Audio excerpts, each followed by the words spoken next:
most people watch MMA for fun, but we watch MMA to get paid. This is the official UFC Perth edition of the Lucrative MMA betting show. We're gonna go through some banger fights on this fight card as we do every single week, and you know your boy's got an early edition of the show to keep you getting paid even during a UFC off week. In this show, we're speaking about Carlos Ulberg, the surging contender in the UFC, looking to make his mark in the division with a win over veteran Dominick Reyes, who himself is on a surging and comeback run. So that's a clash of the titans. Whoever wins that fight is going to be next in line for a title shot. So it's a title contenders matchup. Jimmy Crute finally returned with a win in his last matchup. He's taking on Ivan Erslan in yet another light heavyweight contest in Perth, Australia. We got the ultra veteran Magny taking on another Aussie native in Jake Matthews, who has put together a nice little streak in his last few fights. We got Navajo Stirling taking on Rodolfo Bellato, another CKB prospect,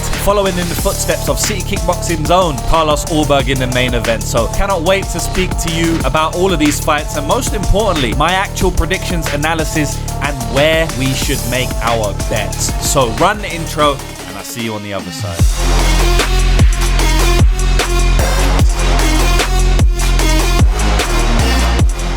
So what's going on, lads? Welcome back to another edition of the show. As I said, your boy has hooked you up with an early edition of the show. We've got no UFC this week, so I thought, why not make an early video, do my tape study early, put in the work early, so I can give the people an early video. Because at the end of the day, when the UFC has an off week, we're starved for content. There's not much going on in the way of predictions, in the way of analysis, betting videos. So I wanted to come and at least give you something during the off week, and we may be able to get some earlier and more valuable lines with the betting odds, seeing as there's a whole 2 weeks until fight night. Now, speaking about giving you something in the content space, I have ramped up the content game heavily, right? I'm putting out one video every single day on YouTube. So if you haven't subscribed to my channel yet, please do. I looked at my YouTube analytics and it's showing me that 50% of the people that watch my videos, the entire half of the people who watch my videos, are not subscribed. So that may be you. So if you could just scroll down while you're watching the video, click the subscribe button, the video won't stop playing. It will mean a lot to me and show me that you appreciate this content I'm putting out, like the early videos. So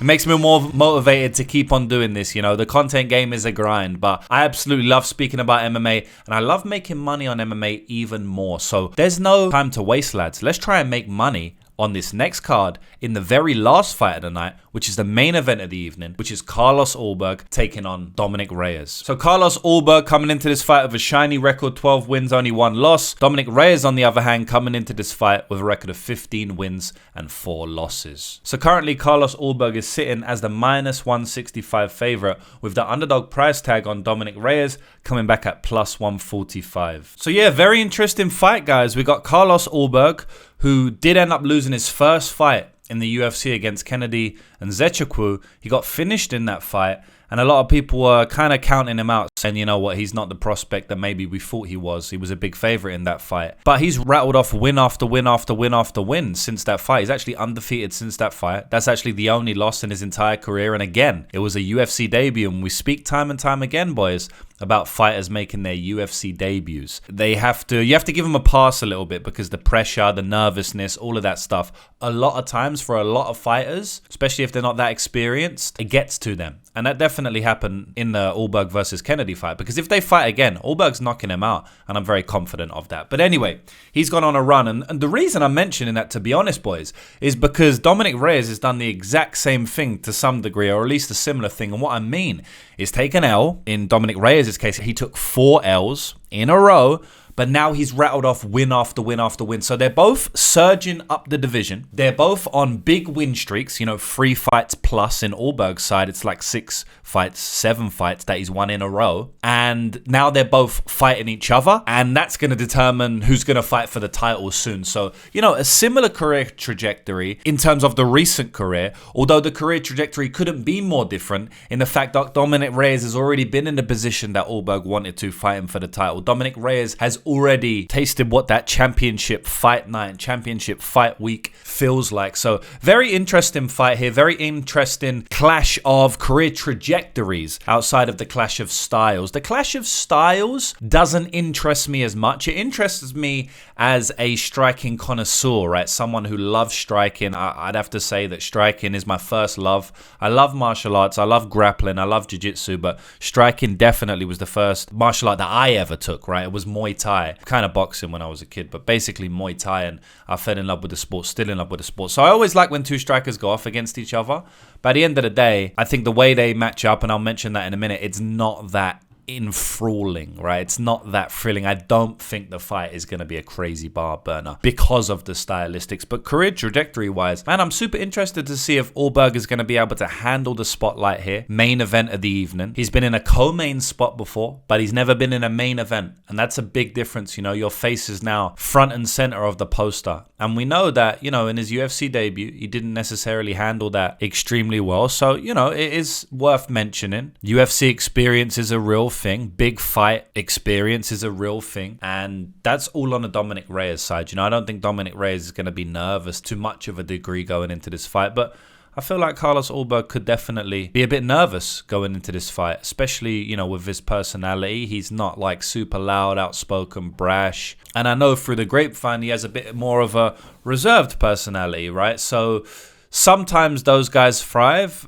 you know, in big spots, but a lot of times they don't. So it's going to be interesting for me to see how Carlos handles, you know, the pressure and stuff. But at the end of the day, man, skill for skill, like the guy is a very well-collected kickboxer. So I don't think he's going to get ahead of himself too much. I believe he's learned his lesson from the Kennedy and Nzechukwu fight, because he never goes balls to the wall anymore. I mean, in that fight, he threw about 1 million strikes, lads, and he just completely tired out and gassed out because Kennedy took all of his shots. And when he was gassed out, Kennedy ended up putting the pace and pressure on him and finishing with a brutal shot right up against the cage, a great shot with the boxing. So I feel like he's learned his lesson from that. He's shown me that he's learned his lesson from that with the way he approaches fights now how he fights in the fight. But I want to get to the stylistics, right? Because this is the, you know, one of the most important things in a matchup by far. So the stylistics are simple to some degree, but then also a little bit tricky, and I'll explain why. So the reason they're simple is because we've got two strikers here. So we're not going to worry about the grappling. You know, in MMA betting, the hardest thing is when you got two well-rounded guys and you have to pick where they're better than each other. You know, you got like two title contenders like Steve Erslan versus Alejandro Pantoja or something like that. It's like both guys can have success everywhere type thing, you know, or Merab versus Corey Sandhagen. Merab's, you know, an out-and-out grappler, but he's even out-striking some of these guys now. It's a little bit harder to break down. But when you got two strikers, like, all right, we don't have to worry about the wrestling. We don't have to worry about the grappling for the most part. So it's easy in that degree, right? But if they're both strikers, now we have to work out who's the better striker. And not only the better striker, but the more effective striker. What I always say in MMA betting, boys, and you know these videos here, I'm here to give you wisdom and knowledge. And something that I always say is that it's not just who's the better striker, who looks better. It's who's more effective, you know. And there's a lot of other things in play as well. But someone like Mauricio Ruffy, right? He's a much better striker than James Lontop. But he did lose round 3 to James Lontop, because Lontop's style was a little bit more effective in the later rounds, right? So that's like a simplification. I can speak about that fight a little bit more, but you get what I'm trying to say. In this fight, I feel like Carlos Ulberg is the much more put together striker. I think he's the much smarter striker. I think he's more well schooled. I think his technique is better. I think the way he sets up his shots are better. I think his eyes are just as good. You know, I think Dominick Reyes has very good reactions, counters, and eyes as well. But I think Ulberg can match him there, or at least very close to his level. And outside of that, Ulberg kind of clears him, you know, in basically every type of strike, really. I mean, the check hook for Ulberg is a higher level, in my opinion. The leg kicks, the body kicks, the head kicks. I do feel like Ulberg has a decent advantage in most of the overall kickboxing, and that's what you would expect, being the main training partner of Israel Adesanya and basically the next big thing out of the city kickboxing gym. You know, you would expect him to have high-level kickboxing. And I do see that. So something that is pretty pertinent here that I want to mention, and it's kind of the crux of my analysis of this entire fight, is the recent win streak that Dominick Reyes has been on. So as I said, this guy went 0-4 in 4 fights back in the day. He lost to John Jones. Jan Blachowicz, Jiri Prochazka, and Ryan Spann. And 3 out of the 4 losses were knockouts, and some brutal knockouts at that. I mean, a knockout against Jiri Prochazka was a very, very brutal knockout. The knockout against Ryan Spann with the jab was a brutal knockout. After that, he's gone on a 3-fight win streak, right? But there's actually something in common when we look at all of these fights, and that is his opponent rushing in and getting caught with a left hand. We go back and look at the Nikita Krylov fight. Krylov ran in to Dominick Reyes' best punch, and I'll tell you that now, it's always been his best punch from southpaw, which is the counter left, right? The straight left, down the pipe, the Conor McGregor, you're going to come, I'm going to counter you with the straight, you're going to run into it, and that's it. Right, and that's what Nikita Krylov did. He ran into range like a moron to some degree and got badly caught by that shot. We look back at the Dustin Jacoby fight. Jacoby is known as this smart striker. He ran in like an idiot in that fight. I think he thought he had hurt Dominick Reyes, but he had ran in up against the cage and again got clocked by the exact same strike. Now you go and look on Tapology and it says that, the fight was stopped via punches and a knee. Let me tell you something now, boys. That fight was almost over from the counter left. The same shot that caught Nikita Krylov. The same shot that caught Chris Weidman. The same left hand. And even more pronounced of a counter. Dustin Jacoby rushed in, clipped with the left hand, and the fight was over shortly after that. I mean, he then corralled him up against the cage, landed a great knee, and then was able to, to finish him on the ground. But it was started with that shot, right? You look at the Anthony Smith fight. I mean, that was a weird fight. Dominick Reyes won round 1 by Anthony Smith just tanking his shots and getting hurt like a little bit.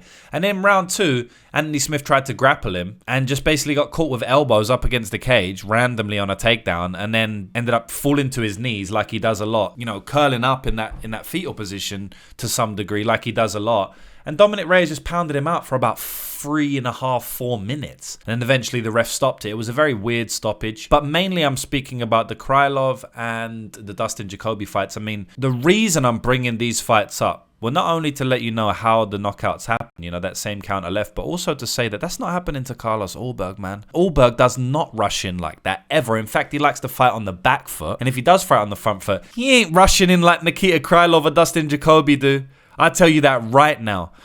Carlos Ulberg has great footwork in his own right. And even if he did pressure, he wouldn't pressure like those guys did. But he doesn't even pressure that much. He kind of stays on the outside. If he is pressuring, he's still very smart. Jab, low kick, make him reads, lots of feints. Carlos Ulberg has very, very good feint game. I mean, he cleanly took round 2 of his last fight against Jan Blachowicz. Just out-feinted him, man. Yeah, Jan Blachowicz, honestly, he looked like he didn't really know what to do with Carlos Ulberg's feint game in round 2. And overall, that 15-minute fight was extremely close. But, specifically in round 2, Carlos pulled away. And I wanted to mention that round so you can literally see how good of a feint game that he has, because he was making Jan Blachowicz kind of just chase him and look pretty poor of a striker himself. And Jan's actually one of the best strikers in the division, a very underrated striker. I mean, we saw what he did to Dominick Reyes back in the day, right? Kicked him in the body a couple of times and ended up finishing him. So in this fight, lads, I see Carlos Ulberg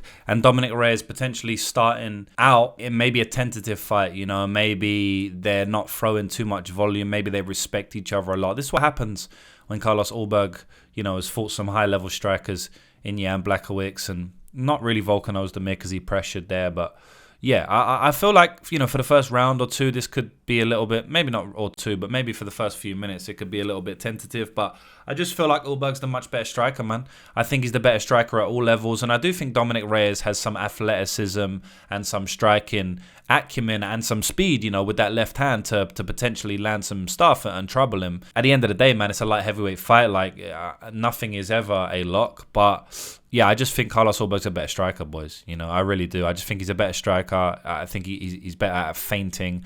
I think he will get his reads much faster, quicker. I also trust his durability more. Let's not forget, man, Dominick Reyes was known to apparently have a really bad chin a couple of fights ago. And now everyone has seemed to forgot about it. So I'm calling Carlos Ulberg here. I'm calling Carlos Ulberg pretty confidently here.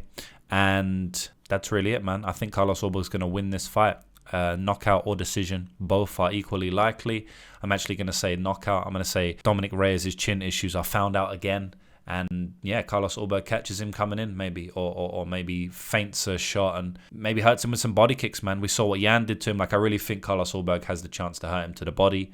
head, or even legs. So yeah, Carlos Ulberg is the winner, and he goes on to fight for a title in the next year, in my opinion. In the next fight of the night, we have Jimmy Crute taking on Ivan Erslan. So Jimmy Crute coming into this fight with a record of 13-4-2, with Ivan Erslan record looking like 14 wins and 5 losses. So currently Jimmy Crute is the big favorite at -235 odds, with the underdog price tag on Ivan Erslan coming back at +200. So yeah, interesting fight here, boys. We got Jimmy Crute, who is a UFC veteran. I mean, this guy has been in the UFC seems like forever, taking on the newcomer in Ivan Erslan. You know, when I say newcomer, I mean only 2 UFC fights under his belt, and he's actually got 2 losses, you know. So he's came into the UFC, fought twice, lost both times, got dropped in both fights. But honestly, I feel like he's had a good showing in both of those fights, you know. So you go back and look at the Navajo Stirling fight, who's obviously also on this card. We will speak about him soon as well. And, you know, he's like, after Ulberg, he's the next star coming out of City Kickboxing. So, you know, Adesanya is a little bit over the hill now. You know, he doesn't have many fights left in the UFC, of course. We got Carlos Ulberg as the new star now. But guess who's right hot on his heels? It's Navajo Stirling, man. At the end of the day, man, Erslan gave him all he could take in that fight, you know. It was a very close fight. It was actually -150 to Navajo Stirling in round 3, the live odds. So the fight was up for the taking all the way up until round 3. Unfortunately, round 3 is where Navajo Stirling badly hurt Ivan Erslan, ended up knocking him down. But the knockdown was after he had already been brutalized on the feet a little bit. You know, the knockdown was a little bit random. You know, Navajo kind of just swung random hooks in the pocket and it clipped the top of his head. It wasn't a clean knockdown, I'd say that.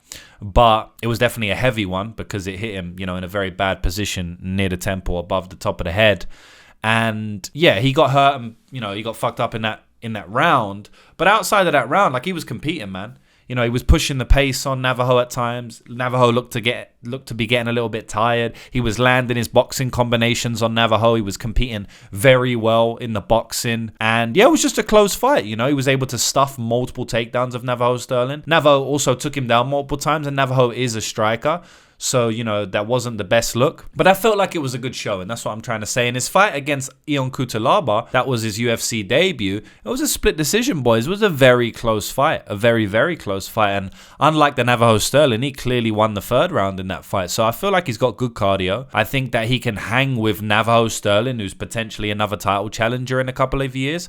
I know he can hang with Ion Cutelaba, who is a, you know, top 20 fighter in the division. So this guy's actually like a decent fighter, even though he's 0-2. And we look at Jimmy Crute, and Jimmy Crute has been up and down his entire career. You know, I had a massive bet on him in his last fight against Marcin Prachnio on submission in round 1. I played all of these bets. They all cashed. But I didn't like the way he looked in that fight against Marcin Prachnio. I can't lie, man. I didn't like the way he looked in that fight. And, you know, it's been a story of Jimmy Crute's career where we feel like his level is here, but when he actually fights, his level looks a little bit down here. He doesn't perform to the best of his abilities, or at least we feel the abilities he has. He's just never really lived up to the hype or the skill set that we thought he has, you know. And I feel like even in that Marcin Prachnio fight, even though he won, finally got a UFC level win, I just don't think he looked great in that fight. I can't sit here and lie to you guys. I'm here to sit here and tell you the absolute truth. And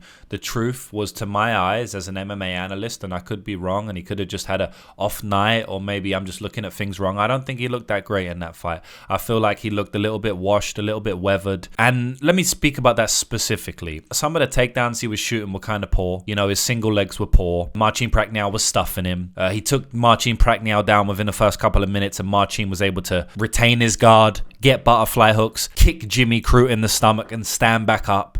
You know, on the feet, Jimmy was kind of lunging into shots.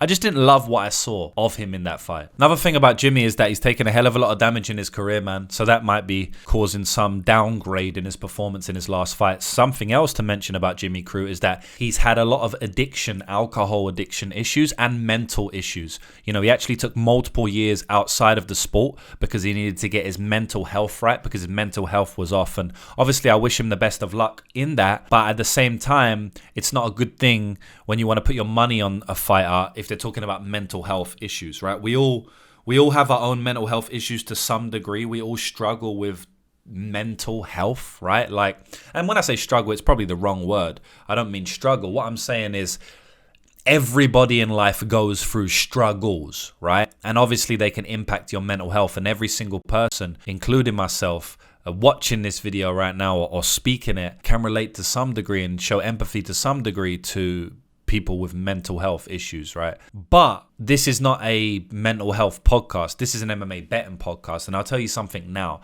I don't want my fighter speaking about mental health issues if he's going to go in the octagon and I'm going to put money on him. I don't want that at all, no matter how real it is, right? I want him to almost blank it out until after the fight. And it's not like he's speaking about it, it's not even fight week, so I haven't, watched any interviews or anything like that. But he's been very public, public so much to the degree where he actually took time out of his MMA career to fix his mental health issues. I think he's fixed them now, so I'm very happy with that. But it's not something I want to hear if I'm putting money on you to go in there and fight, because you need to be fully embedded in the game and dedicated to it mentally if you're going to go out there and fight. Look at Bruno Silva, another self-confessed mental health struggler, and he went on an 8-fight losing streak, So, yeah, I think Jimmy Crute, got back to winning ways last fight. But, man, I'm actually going to pick the underdog in this fight, boys. Ivan Erslan is a live dog here. In my opinion, he's the better boxer. In my opinion, he has the much better cardio. In my opinion, Jimmy Crute's wrestling is a little bit overrated, and he usually uses brute force to get you down. Maybe some judo throws, outside of pure double legs and single legs, to which I think that Ivan Erslan can defend, because I saw him defend in multiple takedowns of Ion Cutelaba. And that's really it. That's why I think Ivan Erslan can win the fight. And like I said, man, Ivan Erslan was dropped by Ion Cutelaba. He was never that badly hurt, but he was dropped. He was dropped by Navajo Stirling. He probably was badly hurt, but he survived that as well. So I feel like even though he gets cracked, he's got a good chin. And like I said, man, I think he's the better boxer with better cardio. And I just feel like Jimmy Crute is overrated and maybe not all there mentally in MMA at this point in his career, So I'm going to actually pick Ivan Erslan as a plus 200 underdog in this one, lads. So we'll see how it shakes out. Next fight, boys, we got Jake Matthews taking on Neil Magny. Jake Matthews' record is sitting at 22 wins, 7 losses. Neil Magny's record sitting at 30 wins, 13 losses. So hell of a lot of losses on Neil Magny's side, but a hell of a lot of wins as well. So currently Jake Matthews is the big favorite.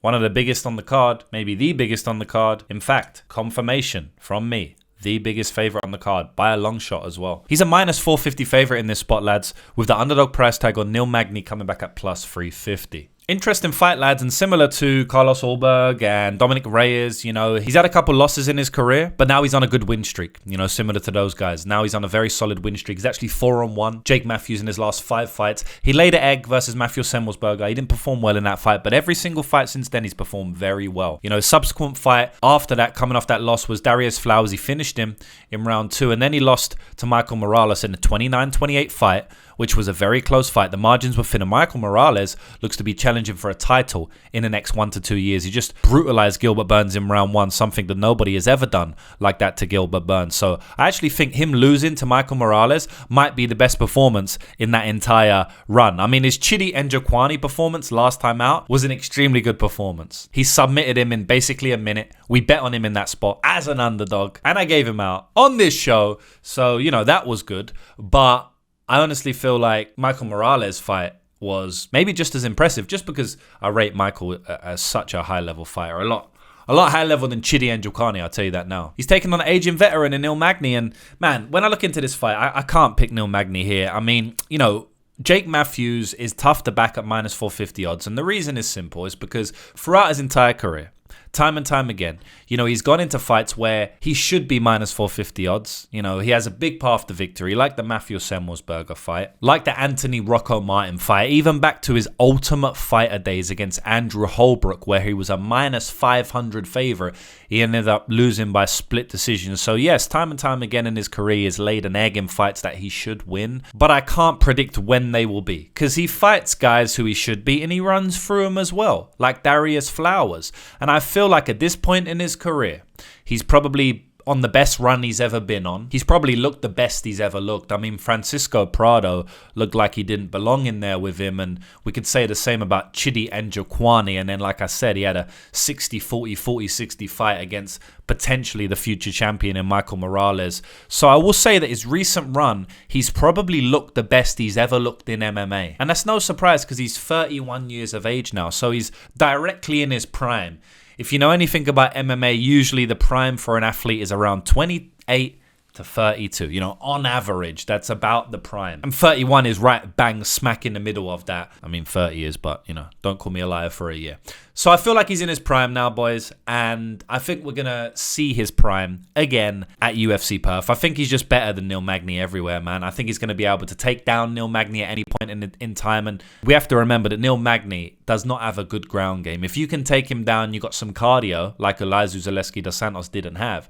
If you've got some cardio, you can basically just top time him or even finish him from top position. He doesn't have a great guard, right? Michael Chiesa took him down multiple times. This guy's been taken down by a lot of fighters. So I think Jake Matthews has the path there, but on the feet, he just hits harder. He hits harder. He's a better boxer. I just think he's better everywhere, honestly. Neil Magny can make it grinding and close at points, but at the end of the day, boys, Jake Matthews should probably crack Neil Magny here, maybe hurt him on the feet a couple of times, especially since Neil is getting older now. And then I think he gets takedowns where needed to cleanly win the fight. You know, 30-27, 29-28. And like I said, a finish is not out of the realm of possibility if he's able to string together some shots. Because Jake does have some power in his hands. Just go and ask Andre Fialho about that. So, yeah, Jake Matthews is pretty confident pick here for me. The next fight of the night, we have another CKB prospect, Navajo Stirling, taking on Rodolfo Bellato. So Navajo Stirling, very shiny record, 7-0, one of the only undefeated fighters on the card, taking on Rodolfo Bellato, who has a record of 12 wins, 2 losses, 1 draw, and 1 no contest. So a bit of a mouthful there. Navajo Stirling coming into this fight as the favorite, as usual, at minus 200 odds, with the underdog price tag on Rodolfo Bellato coming back at plus 170. This is like the new breed in city kickboxing. You know, Carlos Ulberg is right there on the fringe of a title shot, and honestly think Navajo Stirling will be in a similar type of matchup in a main event in Australia or New Zealand in the coming years. You know, Navajo Stirling's like the new breed out of city kickboxing, and he's a very good striker. You know, he's kind of similar to all of these guys that come out of there, to be honest, man. He's a good striker. He's got very good feints. You know, they cover distance well. They're rarely out of position. I mean, when do you see a legitimate city kickboxing fighter like Kai Kara France or Dan Hooker? I mean, he's extremely aggressive compared to all of those guys. But, you know, Carlos Ulberg, Navajo Stirling, Israel Adesanya, like these guys, they're never really out of position. They're never getting caught out of position. Their footwork is on point. Their positional distance control is on point. And Navajo Stirling definitely fits the bill here.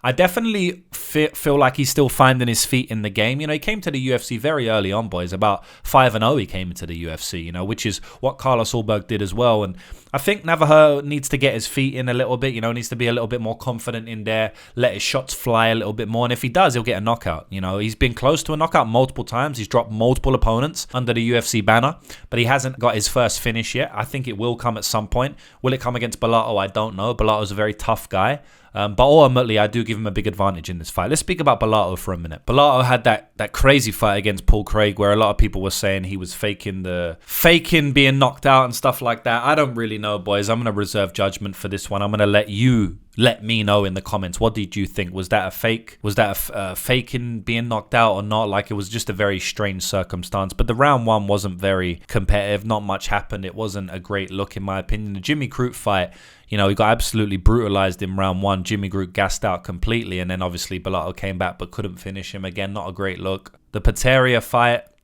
yeah, I mean, again, not a great look. The guy almost died in that fight. Like, he got badly hurt by Pateria, even mounted. And somehow Bellato was able to, you know, come back, weather the storm. Pateria gassed out from beating him up. And then obviously he got his own finish. So I just feel like Bellato hasn't really looked that good, you know, in his UFC fights. And I don't think that's going to change here. I think Sterling's going to probably clown him on the feet at times. I think he's a much better striker. Bellato needs to grapple here, I guess, or needs to just get hurt multiple times and survive and come back late. I just don't see it happening, boys. I'm picking Navajo Stirling in this one. I'm picking Navajo Stirling via KO in this one.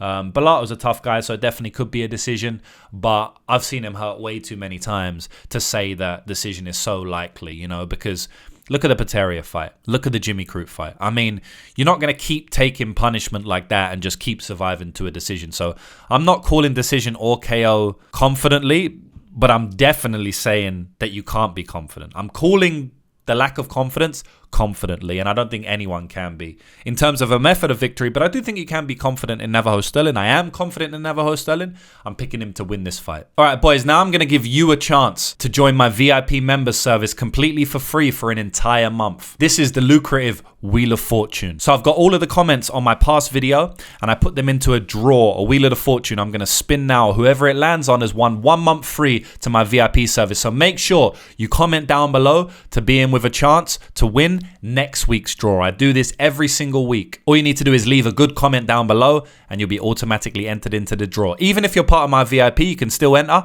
I'll just give you an extra month for free. And if you're not in the VIP, I don't know what the hell you are doing. We have been cashing week after week, month after month, year after year. We're already up over 120 units this year in 2025, which is crazy. We cashed Robert Bryczek against Brad Tavares not long ago. We bet on Sam Patterson to finish Trey Waters. We bet the over 4.5 rounds in the Bahayo and Imavov fight. It was one of the biggest weeks of the year, 15 units. We've crushed Contender Series week after week after week. Like, we do it all, boys. If you sign up today, you get access to my long shot parlays, long shot props, all of my official bets, picks and prediction, full card breakdowns early, and I'll tell you exactly how much to put on each fight so you profit like me. So without further ado, let's spin the Wheel of Fortune and see who has won this week. Good luck to everyone. I'm spinning it now. Damn, there is so many names up there these days. Like, I can't even see who's going to win. There we go. The winner is Picks for the People. Congratulations, Picks for the People. All you need to do is check the description on how to join. You have won yourself 1 month free, but don't worry. If you didn't win today, you can still click the link in my bio or go to sublaunch.com/lucrativemma to access everything. And by the way, my full card breakdown for this card will be out in 2 days. So make sure you subscribe to the channel to be notified of that, and I'll see you in the next video.